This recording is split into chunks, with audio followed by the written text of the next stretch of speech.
Je parle ici au nom de ceux d'entre nous, en Occident, dans les médias indépendants, qui ont eu raison trop tôt. Nous avions raison à tort. Nous avions raison avant que cela ne soit permis. Nous avions raison de dire que CNN mentait lorsqu'ils affichaient un bandeau affirmant que 40 bébés avaient été décapités par le Hamas. Nous avions raison lorsque des journalistes sionistes de droite ont commencé à prétendre que le Hamas avait fait cuire des bébés dans des fours le 7 octobre, en citant des organisations de secours frauduleuses comme Zaka et United Hatzalah. Nous avions raison lorsque nous avons dénoncé le New York Times pour sa fausse enquête en affirmant que des groupes de résistance palestiniens avaient commis des viols de masse contre des femmes juives le 7 octobre. Ils n'ont jamais présenté de survivantes. Ils n'ont jamais admis tourment above the pall.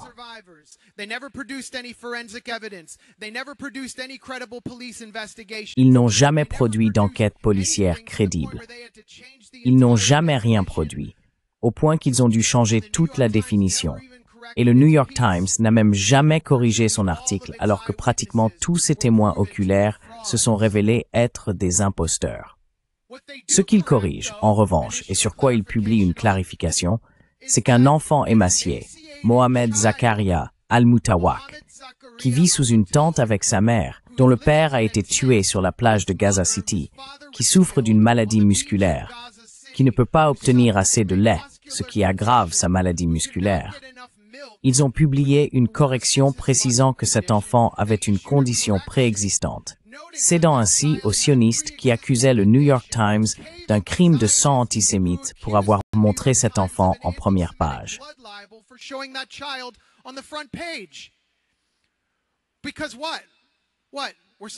Parce que quoi?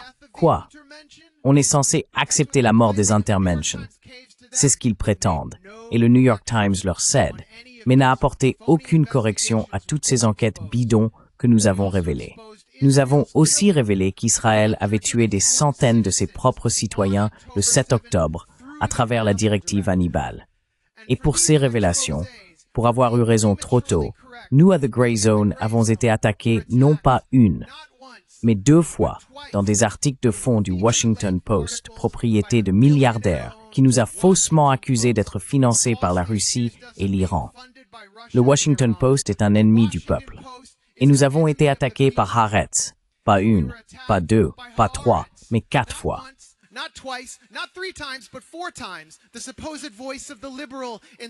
La prétendue voix du public israélien libéral, éclairé et épris de paix, pour avoir eu raison trop tôt. Alors, qu'a fait Haaretz? Ils ont fait volte-face et déclaré « Oh, attendez une minute. Nous avons découvert de nombreuses preuves qu'Israël a tiré sur des dizaines et des dizaines de véhicules le 7 octobre, transportant des citoyens israéliens juifs, et qu'il existait des ordres de tir libre pour ouvrir le feu partout, et qu'un ordre Hannibal de masse avait effectivement été appliqué. Mais ils n'ont jamais reconnu que les médias indépendants avaient raison. Non. Comment pouvons-nous comprendre cette dynamique? Ce qui se passait dans les jours, les semaines et les mois qui ont suivi le 7 octobre, c'est que les médias remplissaient leur rôle traditionnel, les médias d'entreprise, en fabriquant le consentement au génocide, en fabriquant le consentement à la guerre.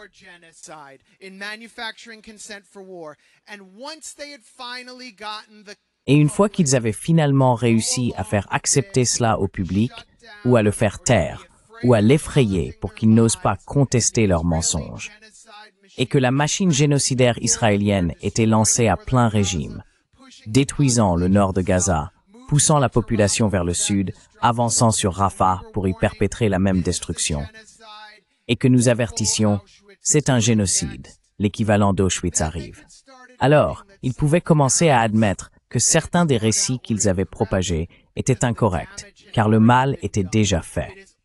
C'est toujours ainsi avec les médias d'entreprise et leur morale rétroactive. Et c'est pourquoi eux, ainsi que les membres du Parti démocrate, commencent enfin à reconnaître qu'Israël pourrait commettre des actes comparables à ceux des nazis à Gaza, comme affamer délibérément des gens jusqu'à la mort.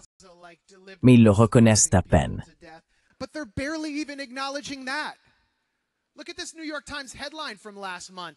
Regardez ce titre du New York Times du mois dernier. Les habitants de Gaza meurent de faim. Ils ont juste faim. Je ne sais pas, qui pourrait bien les affamer? C'est comme le titre qu'ils ont publié en janvier 2024.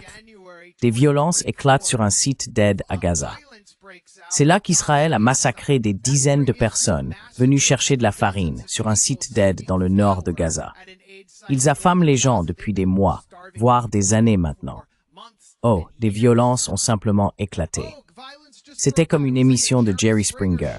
Faisons venir les gardes du corps, parce que le test ADN a révélé que le père du bébé n'était en fait pas le mari. Le New York Times a qualifié d'ex-écoles les écoles bombardées qui hébergeaient des réfugiés de guerre.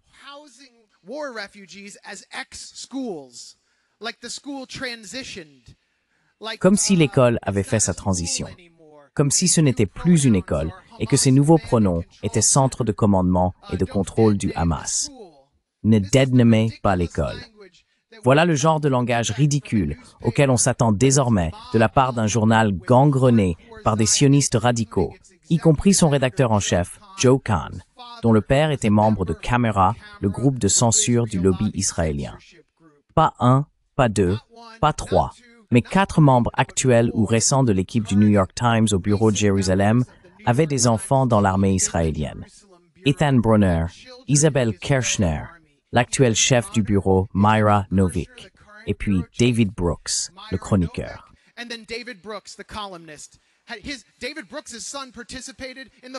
Le fils de David Brooks a participé au programme pilote de ce génocide en 2014.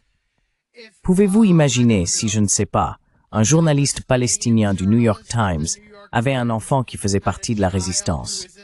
Que lui arriverait-il? Il serait mis à la porte en un rien de temps. Il ne retrouverait jamais de travail. Mais ces gens-là en sont fiers. Et où travaillent-ils à Jérusalem? Ils travaillent dans la maison ethniquement nettoyée de Hassan Karmi, qui dirigeait le service d'information arabe de la BBC et a été expulsé de chez lui sous la menace d'une arme dans le quartier de Katamon à Jérusalem par des milices sionistes. Cette maison a été achetée par Thomas Friedman, le chroniqueur du New York Times, dans les années 1980. Il travaille littéralement dans une maison issue d'un nettoyage ethnique.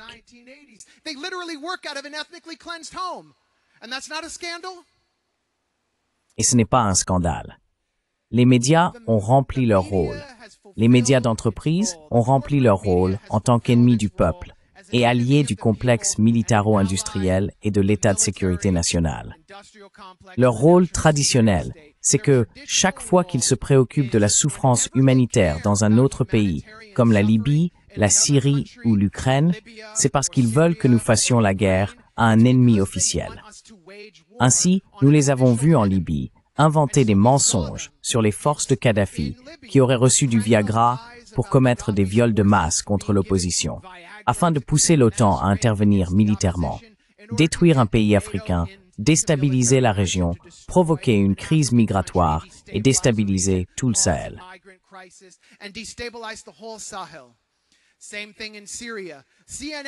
Même chose en Syrie. CNN a même envoyé une journaliste, Arwa Damon, dans un camp de réfugiés pour renifler un sac à dos afin de prouver qu'une attaque chimique avait eu lieu dans le but de déclencher une intervention militaire américaine et britannique. Mais les renifleurs de sac à dos, les menteurs et les sténographes du pouvoir ont été une partie essentielle de l'Holocauste de notre époque.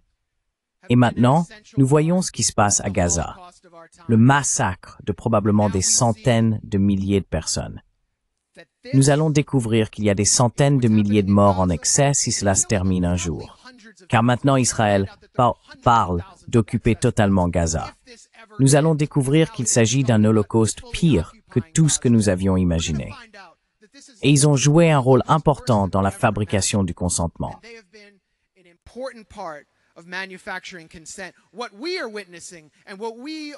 Ce à quoi nous assistons, et ce que nous savons tous, c'est qu'il s'agit en réalité d'un cas d'école pour une intervention militaire. C'est le moment de bombarder les voies ferrées menant à Auschwitz. Cette catastrophe, ce cauchemar, cet holocauste, ce génocide exige véritablement une intervention militaire. et les médias restent les bras croisés. Ils ne veulent même pas intervenir. La Fondation humanitaire de Gaza est le résultat logique et prévisible de tant d'escroqueries humanitaires, d'interventions au nom de la responsabilité de protéger, perpétrées par les médias. C'est exactement cela, une nouvelle fraude humanitaire conçue pour provoquer la mort, soutenue par la CIA et le Mossad. Un agent littéral de la CIA, Phil Riley, dirige cette opération. Et Phil Riley devrait être jugé lors d'un Nuremberg 2.0 s'il est un jour retrouvé.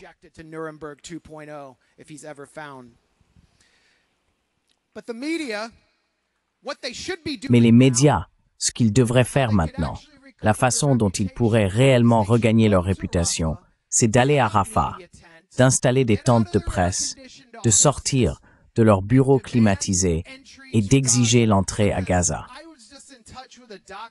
Parce que je viens justement d'être en contact avec un médecin. Oui, j'ai parlé hier avec un médecin de Gaza. Et vous savez ce qu'il m'a dit, ce qui est tellement déprimant. Il a dit, nous avons besoin que des journalistes viennent ici, mais pas des Arabes ou des musulmans, parce que personne ne nous croit. Personne ne croit les héros de notre époque, qui ont été pris pour cible par des drones israéliens et des escadrons de la mort, qui se sont fait littéralement exploser la tête en faisant leur travail. Donc c'est à eux d'agir, et ils échouent dans leur mission.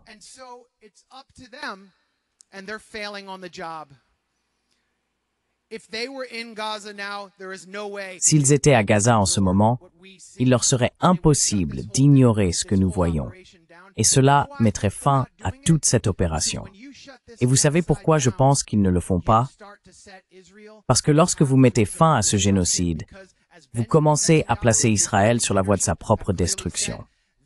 Comme Benjamin Netanyahou et la direction israélienne l'ont clairement dit, cette attaque contre Gaza est existentielle pour eux. Ils continueront donc aussi longtemps que possible, jusqu'à ce que nous intervenions. Julian Assange a demandé quel est le nombre moyen de morts pour un journaliste occidental typique. Et c'est ce nombre de morts que nous apprendrons de Gaza, pour Fox News, pour NBC News, pour CNN, pour le Washington Post, pour le New York Times et tous ces ennemis du peuple. Honte à eux. Honte, honte, honte. Shame! Shame!